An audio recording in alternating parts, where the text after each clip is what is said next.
In seeking to ruthlessly cripple the Canadian airplane builder Bombardier, Boeing has provoked the most damaging and wide-ranging political controversy in its history. At the same time, the company is playing lickspittle to the Trump White House in order to protect and shore up its future in the aerospace business.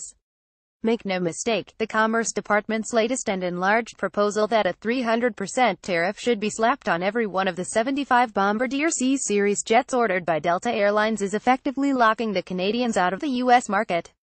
When he proposed an earlier 220% tariff, Commerce Secretary Wilbur Ross said, "Even our closest allies must play by the rules," but he surely knew that the move would jeopardize the whole project and immediately sour relations between America and two long-standing allies whose economies are interdependent with ours, Canada and Great Britain. What has been less obvious is that this move happened after Boeing spent months getting on side with Donald Trump after a very public rebuke from him. In fact, there is every indication that the hit on Bombardier might not have gone Boeing's way if CEO Dennis Muhlenberg had not responded as avidly as he did to threats from Trump. And Muhlenberg's predecessor as CEO, James McNerney, even resisted pressure to disband a group of business titans recruited by Trump, including McNerney, to advise him on trade policy when they were disgusted by Trump's failure to condemn the fascists marching at Charlottesville after one killed a protester. The very public threats to Boeing began before Trump took office, in December, when Trump tweeted, "Boeing is building a brand new 747 Air Force One for future presidents, but costs are out of control, more than $4 billion. Cancel order." At that point, there was no actual order or contract for the two new jumbo jets needed to replace the current presidential jets, dating from 1990, by 2024. However, the General Accountability Office had predicted that the cost might be as high as $3.2 billion. Boeing is doing a little bit of a number. "We want Boeing to make a lot of money, but not that much," the president-elect told reporters gathered at Trump Tower in Manhattan.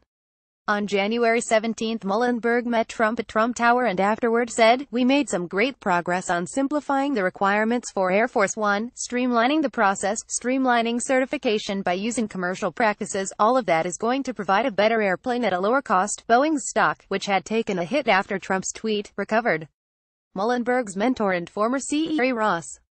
In his business career, Ross had no experience in global markets. He made a fortune as a banker buying up and turning around bankrupt companies. Boeing changed their specifications, including secret self-defense systems and a securely independent communications system.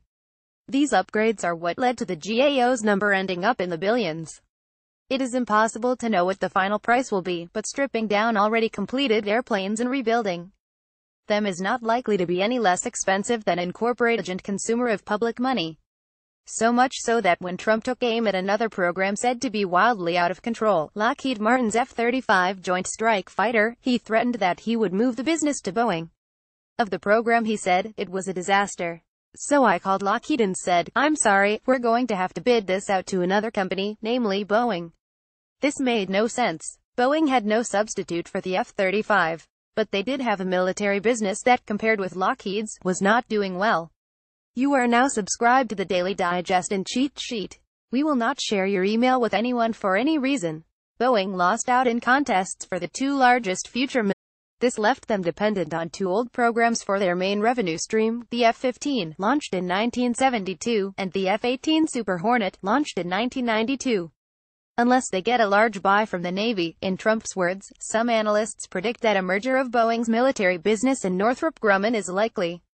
For Boeing, even with the Air Force One angst behind them, it was not easy to gauge the effects of Trump's erratic behavior on their commercial airliner business. For example, when he ranted against China and its trade practices as part of his America First policy. In 2015, Boeing delivered 191 airliners to China, and by 2018 a quarter of all of Boeing's deliveries will be to Chinese customers, helping to support 150,000 American jobs.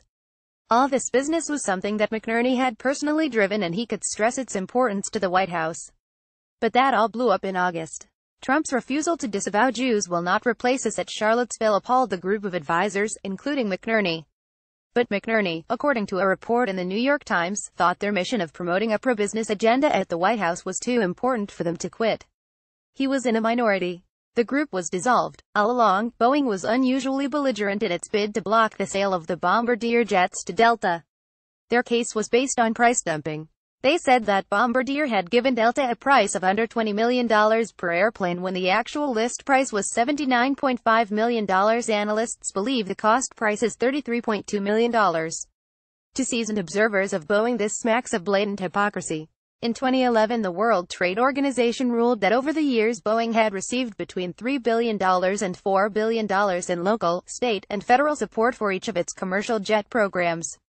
And analysts have calculated that more than 300 Boeing 787 Dreamliners were sold for at least $25 million below cost when the program's huge cost overruns are accounted for.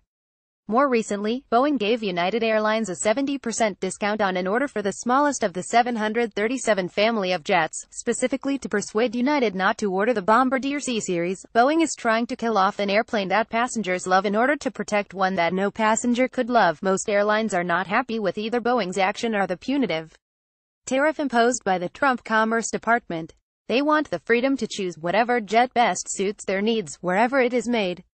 On the face of it, Bombardier's C-Series jets are not competing in size with any Boeing model. Indeed, Delta pointed out that no U.S. manufacturer offers a similar model carrying between 100 and 140 passengers.